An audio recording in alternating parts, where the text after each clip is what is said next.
Okay, so in this video, we've got the head components together and we're starting to transition them and slowly kind of melt one into the other. And between these different tools we've learned, dodge, burn, soft-edged eraser, sponge tool, clone stamp if needed, we have a lot of ways to make that happen. But there's a lot of creative decisions that come into it as well. So with these red panda ears, I have to decide, like, how should they transition? How much of that brow do I want? How much of those markings do I want? And I can use my soft-edged eraser at a smaller size this time, starting at 100%, because if I'm blending soft into soft, I first want to get rid of that hard lassoed edge.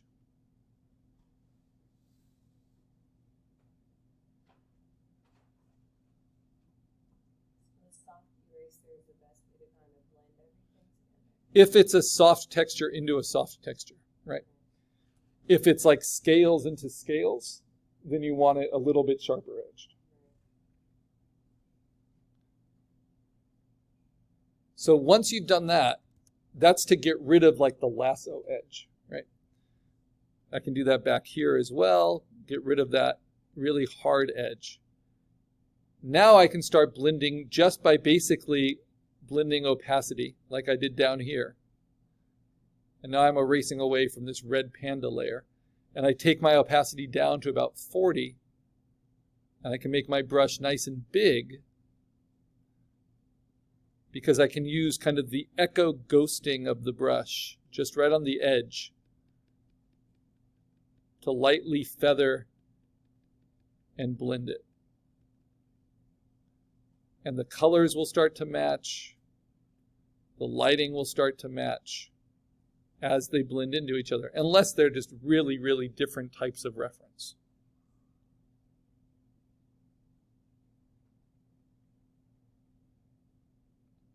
I can reveal a little bit more of this cat's fur around this eye as I softly erase from the layers in front of it.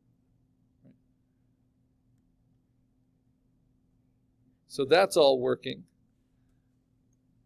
Remember, I always have control of dodge and burn too. So if I want to burn some of those highlights, I can go to my burn tool. And instead of just midtones, I can actually set it to highlights. Large brush, soft. Oh, I'm on the wrong layer. Let's get on the right layer. And I can knock that down a little bit if it's too bright.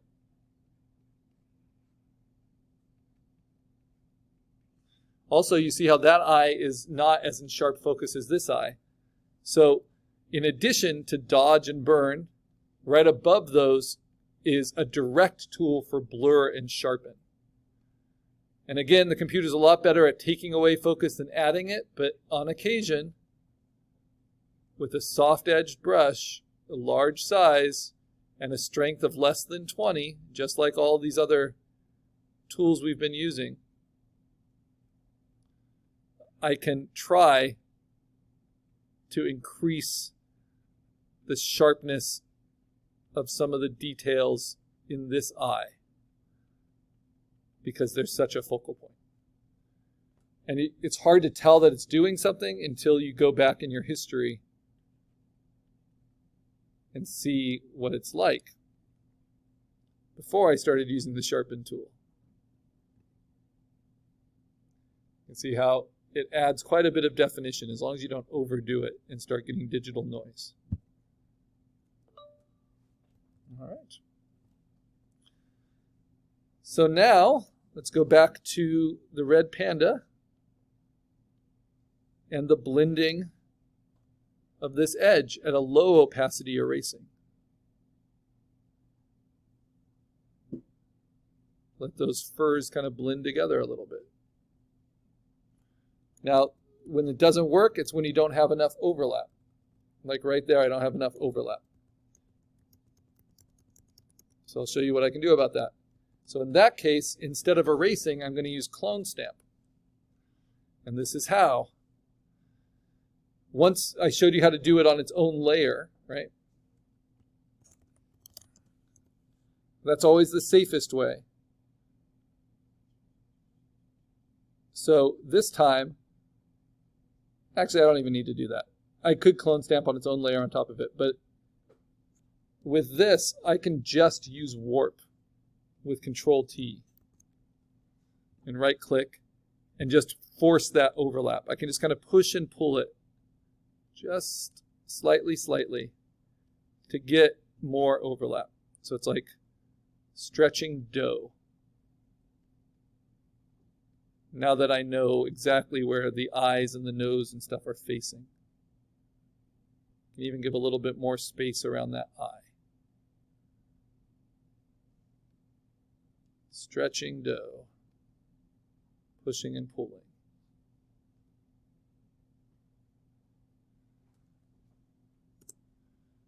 And now I can do that erasing.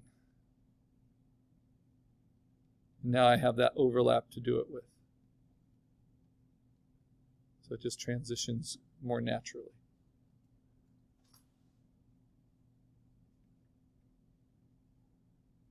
Little hints of the brown cat underneath. But not so overpowering.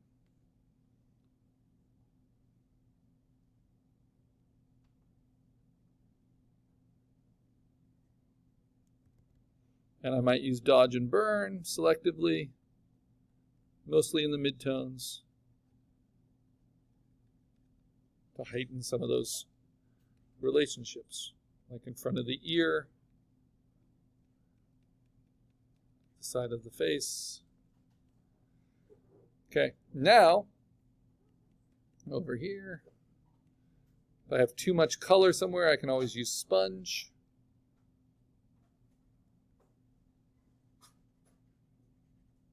Take out this really extreme red. Take out this, that's on the nose. Let's see, where's the nose?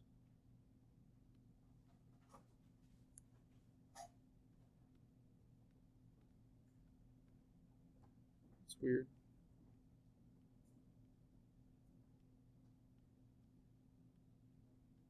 There it is.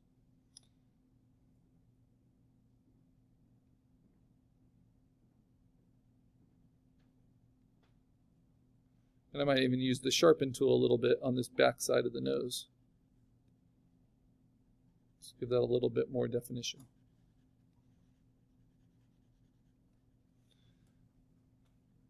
But what I really wanted was the sponge tool, desaturate on the sides of this fur with the nose, because it's so red. Just knock that back a little bit. And then the transition's a lot better.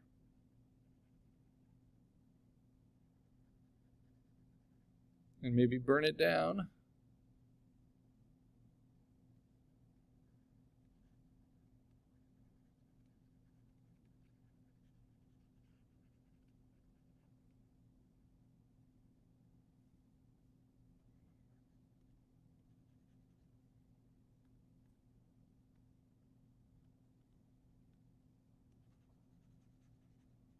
And take some of that color out. Same tools, just used over and over to find your way.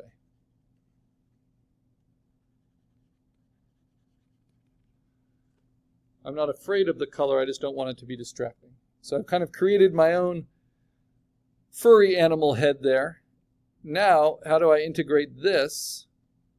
I'm going to really blend it in with the eraser.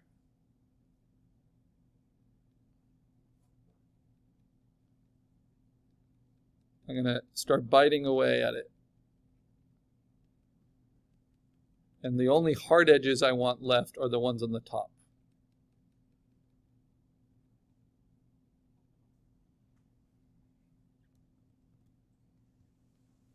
And that makes it look like the fur is kind of surrounding this harder kind of horn bone texture.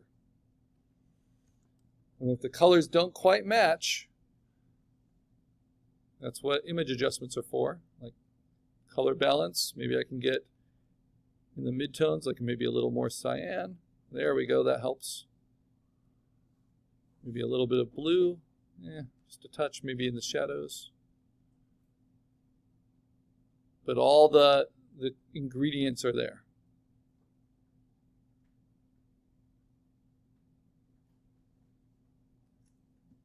Maybe I need to dodge and burn it a little. Make it a little bit brighter on the top of the head since those ears are so bright. Bring a little bit into those midtones, but it's easy to overdo. So always less than 20 in your exposure.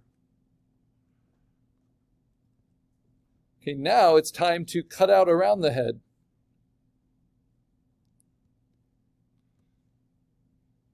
So 100% eraser. A little bit smaller, maybe slightly harder edged. A lot bigger than that. Let's see. That's too big. I got to start getting rid of this green, right? So I can use the magic wand with contiguous unchecked to get all these greens everywhere if I'm on the right layer. Which I am. It's just Photopea being a little slow. Get all those greens, and then I can use that just as a mask for my eraser, my 100% eraser, and then just start erasing. So I don't need to worry about missing anything. I'll just have to go in and refine it.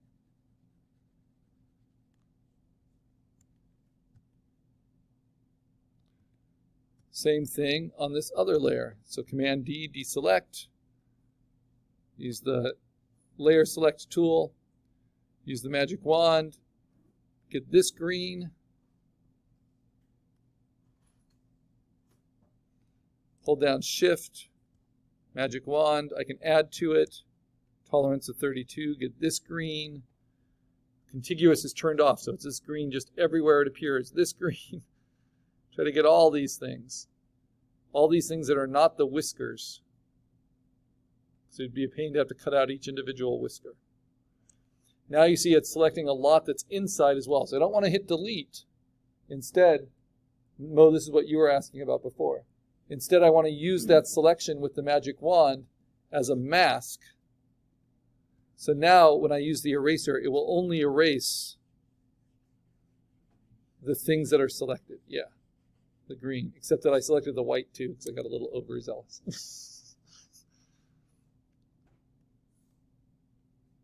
So let me be a little bit more targeted in how I use that magic wand. So I hold down Shift, and I'll select these different greens. Come on. But nothing so bright that it affects the whiskers. Okay, and then that's going to be it for today.